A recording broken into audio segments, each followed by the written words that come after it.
여러분 안녕하세요. 지난번 사회성 지수에 이어 이번에는 본질적 가치에 대해 이야기해 보려 합니다. 살다 보면 중요한 깨달음을 주는 사건 혹은 계기 등이 있는데 저에게는 대학교 1학년 무역학개론 첫 시간도 그중 하나였습니다. 사장님, 네. 무역학개론 말씀하시니까 영화 건축학개론이 생각나는데요. 설마 그 여학생 얘기하시려고 하신 건 아니시죠? 나도 그 건축학개론 영화 재밌게 봤는데 여학생 얘기는 아니고 교수님 얘기를 할까요? 중년의 남자 교수님인데 무역학개론 첫 시간에 오셔서 첫 질문이 무역의 목적은 수출입니까? 수입입니까? 라고 물어보시더라고요. 그래서 나는 지금도 그 질문을 많이 활용을 하고 있어요. 여러분들은 무역의 목적이 수출일까요? 수입일까요? 당연히 수출 아닌가요? 전 둘 다 아닌 것 같습니다. 네. 그 당시는 사실 100억 불 기념 우표도 만들고 또 뭐 수출을 하면은 애국이다 해서 수출 드라이브를 많이 했던 시절이라 우리도 다 수출이라고 생각했는데 교수님 답은 명확하게 목적은 수입이다 이렇게 얘기하시더라고요.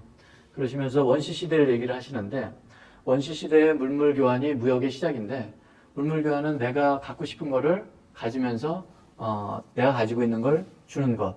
그래서 원하는 걸 얻는 것이기 때문에 내가 만약에 원하는 게 없으면 무역을 할 필요가 없다는 거죠. 그러니까 수입이 목적이고 수출은 수단이다 라고 이야기를 하시더라고요.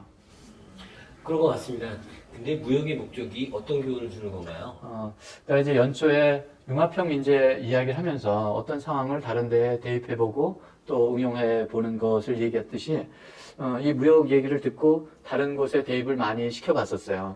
사장님 말씀을 들어보니까 결국 수입은 돈을 쓰는 거고 수출은 돈을 버는 것이라고 보면 돈을 버는 것은 목적이 아니다 수단이다라는 거네요. 그렇죠. 그러니까 우리가 수단을 목적화하는 경우가 상당히 많이 있는 것 같은데 본질을 명확하게 보는 것이 필요하겠다 이런 걸 많이 느꼈죠. 그러려면 또 왜라는 질문도 많이 해야 되는 것 같아요.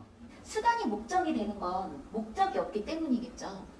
목적이 뭔지 생각해보는 거는 엄청 중요한 일인 것 같아요. 네. 그 얘기를 들으니까 2017년도인가 SBS에서 하는 영재발굴단에서 멘토로 요청이 와서 한번 출연한 적이 있었는데 그때 영재가 우리 회사에 찾아와서 바로 질문이 사장님 어떻게 하면 돈을 버나요? 라는 질문이었어요. 네. 사장님 나오신 거 봤습니다. 그때 네이버 실검 1위도 하셨던데요. 네, 맞아요. 실검 1위를 해서 깜짝 놀랐는데 그때도 이 수단과 목적이라는 거를 응용해서 이야기들을 많이 해줬었어요. 만약에 목적이 없다면 돈을 벌지 않아도 돼 라는 이야기를 이렇게 자막으로도 나가고 그 이야기가 이렇게 좀 귀에 걸리지 않았을까 이런 생각을 해봐요. 그때도 이 학생의 경우는 수단을 목적화한 것처럼 많이 보여졌었기 때문에 거꾸로 질문을 많이 했어요. 왜 돈을 벌려고 하는지, 그 목적은 돈을 어디에 쓰려고 하는 것이다. 그래서 어디에 쓰려고 하는 것에 대한 생각을 많이 해봐라 라는 조언을 해줬었죠. 그런데요, 사장님. 우리가 왜라는 질문을 많이 해보지만 본질적 가치를 찾는 건 쉽지 않은 것 같아요.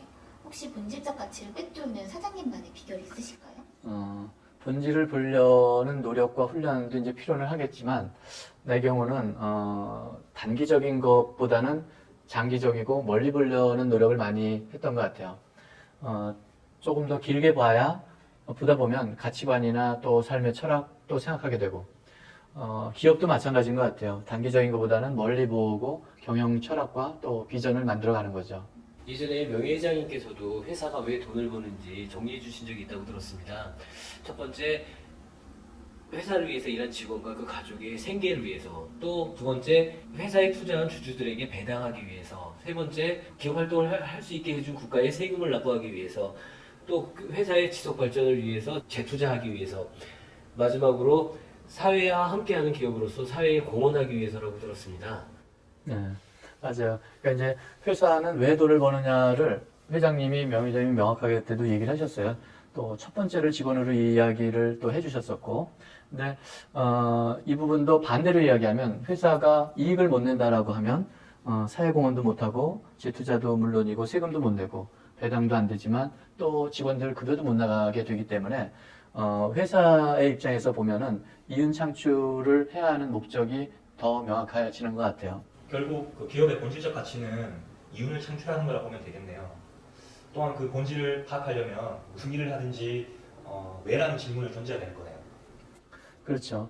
오늘 뭐 여러 가지 많은 이야기를 했지만 본질적 가치를 한번 좀 더 생각해 봤으면 좋겠다는 거 하고 또 어떤 것들을 생각했을 때 그걸 다른 데도 많이 응용하고 또 대입해 보면서 융합형 인재가 됐으면 하는 바람으로 이야기를 좀 나눠봤습니다. 네. 동아지아 임직원 여러분, 목적을 놓치면 수단이 목적이 될 수 있습니다.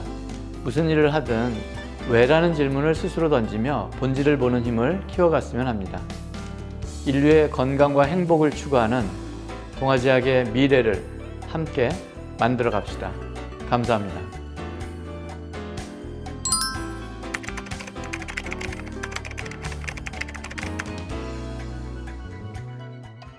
사장님, 이번에는 또 이벤트 안 하세요? 그렇지 않아도 이번에는 여러분께 퀴즈를 하나 낼까 합니다. 빨리 내주세요, 사장님. 네. 바로 지금 지나가고 있습니다. 여기 지나가죠? 네. 혹시 이번 퀴즈에 선물 받고 싶은 게 있나요? 피자 먹고 싶습니다.